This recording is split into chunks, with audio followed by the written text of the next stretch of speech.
इस पर बात करने के लिए बढ़ते हैं जी आगे। अब जरा सरहद को पार करते हैं और बात तालिबान की करते हैं, क्योंकि तालिबान की तरफ से 2-3 आज बड़े बयान आए हैं और तीनों बयानों का ग्राउंड जीरो पर चेक करना बहुत ज्यादा जरूरी है। तालिबान ने स्पेशल फोर्सेस, जो गजनवी फोर्सेस है, को दाइश के मिलिटेंटों के खिलाफ ऑपरेशन की इजाजत दे दी है।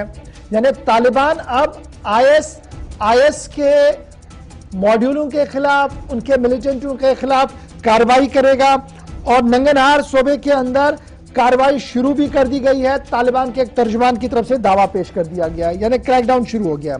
दूसरी तरफ से तालिबान इंटरनेशनल एयरपोर्ट को भी शुरू कर दिया गया है और माना जा रहा है कि आज से वहां पर परवाजें आई हैं। लेकिन इस बीच थोड़ी देर पहले जो बड़ी का बात सामने आई है वो ये आई है कि तालिबान की कार्रवाइयों से मुतल्लिक अबूरी वजीर आजम, यानी जो इस वक्त एक्टिंग प्राइम मिनिस्टर है वहां पर, मुल्ला हसन आखुनजादा, उनका एक बड़ा बयान सामने आया है और वो बयान ये है कि बगैर इजाजत किसी के घर या कारोबारी मरकज में दाखिल होने की तालिबान को इजाजत नहीं होगी। यानी अब प्रॉपर मैकेनिज्म और प्रॉपर प्लानिंग और प्रॉपर पॉलिसी के तहत ही तालिबान को कार्रवाई करनी होगी। ये आज एक्टिंग प्राइम मिनिस्टर जो है तालिबान के, उनकी तरफ से जो है वो बयान जारी किया गया है और हुक्मनामा जारी कर दिया गया है और तहरीरी हुक्मनामे में यह साफ कर दिया गया है कि तालिबान की कार्रवाइयों से मुतालिक इमारत इस्लामिया अफगान ने अहम हुक्मनामा जो जारी किया है उसमें साफ कर दिया गया है कि आप बगैर इजाजत किसी के घर या कारोबारी मरकज में दाखिल होने की इजाजत नहीं होगी। हुक्मनामे में यह भी कहा गया है कि अगर कार्रवाई करनी होगी तो उससे पहले इजाजतनामा तलब करना होगा। सीधे चलेंगे रहमत कलीम के पास।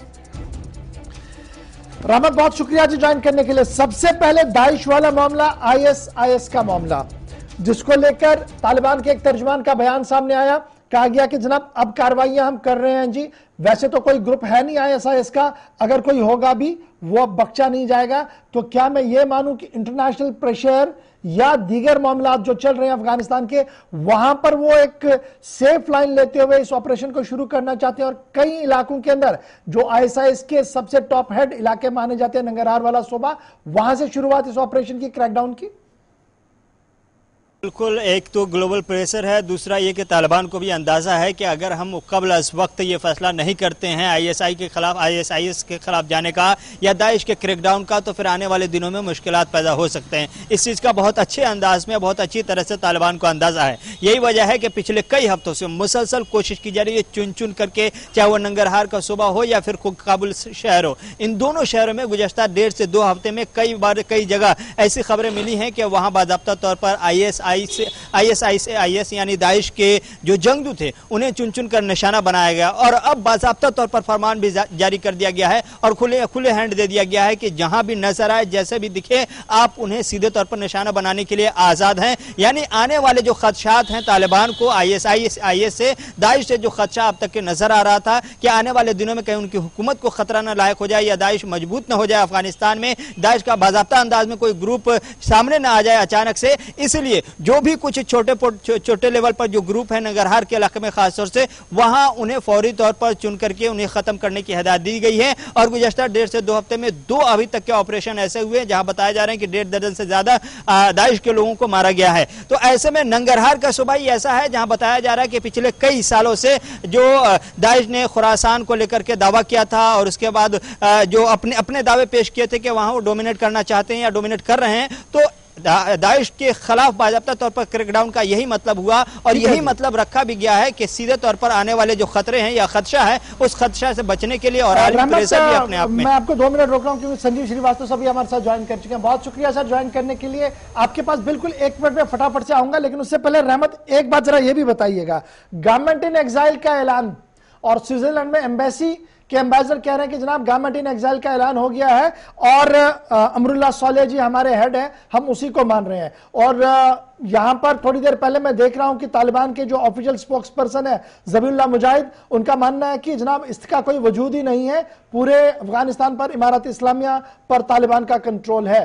क्या ये अब लड़ाई बाहर से भी लड़ी जा रही है तालिबान के खिलाफ? जी देखिए, क्या आप सकते हैं कि बाहर से लड़ाई लड़ी जा रही है तालिबान के खिलाफ, मज़ामती फोर्सेस को सपोर्ट करके, अमरुल्लाह साले को इस्तेमाल करके तालिबान के खिलाफ एक नई दीवार खड़ी करने की कोशिश जरूर हो रही है। लेकिन एक बड़ी सच्चाई ये है जो इस बयान के पीछे की है। इस बयान के पीछे जो ज़बीहुल्लाह मुजाहिद का ट्वीट आया है, जो बयान आया है सामने कि अब मजमूई तौर पर जो अफगानिस्तान की सूरत हाल है, अफगानिस्तान की इंतजामिया है वो तालिबानी है। जो साबका इंतजामिया थी, जिसे अशरफ गनी की इंतजामिया कहते थे, वो इंतजामिया अब खत्म हो गई है। जो अफगानिस्तान की मौजूदा नुमाइंदगी कर रही है, वाहिद हुकूमत है या वाहिद इंतजामिया है जो नुमाइंदगी कर रही है, वो तालिबान की अबूरी हुकूमत है। ये दरअसल स्विट्जरलैंड में जो अफगानिस्तान के सफारत खाने हैं, उस सफारत खाने की तरफ से एक बाज़ाब्ता तौर पर बयान जारी किया गया है, जिसमें कहा गया है कि हम तालिबान को नहीं मान रहे, हम आईनी तौर पर हमारी जो इंतजामिया है, हमारी जो सरकार चुनी हुई है वोट के जरिए, उस सरकार को हम मानते हैं और उसके नुमाइंदगी के तौर पर हम स्विट्जरलैंड में काम कर रहे हैं। ये बाज़ाब्ता तौर पर उस स्विट्जरलैंड में जो अफगानिस्तान के सफारत खाने, उस सफारत खाने से बयान आया है, जिसके बाद ज़बीहुल्लाह मुजाहिद को ये ट्वीट करके कहना पड़ा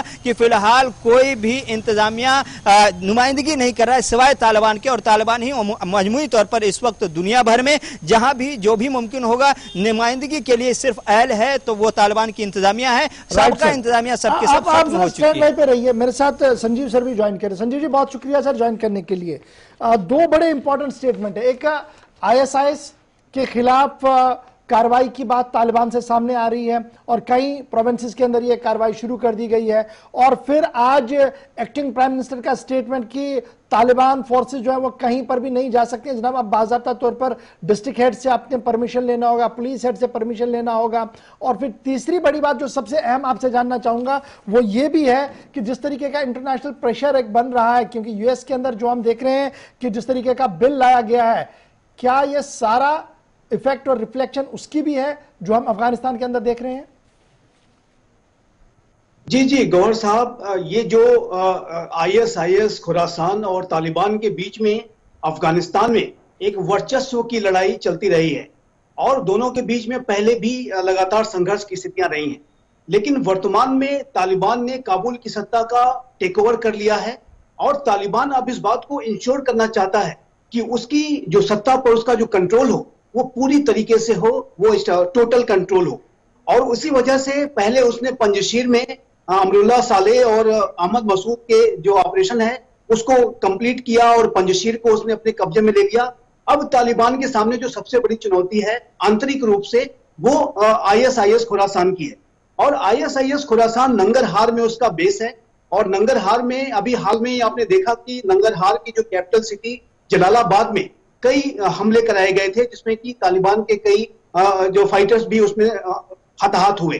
तो तालिबान को अब ऐसा लगता है कि जो ISIS के खिलाफ यदि कार्रवाई नहीं की गई तो ये आने वाले समय में तालिबान की जो सत्ता पर उसका जो कंट्रोल है उसके लिए एक बड़ी चुनौती बन सकता है, और जो कि सच्चाई भी है, ऐसा हो सकता है।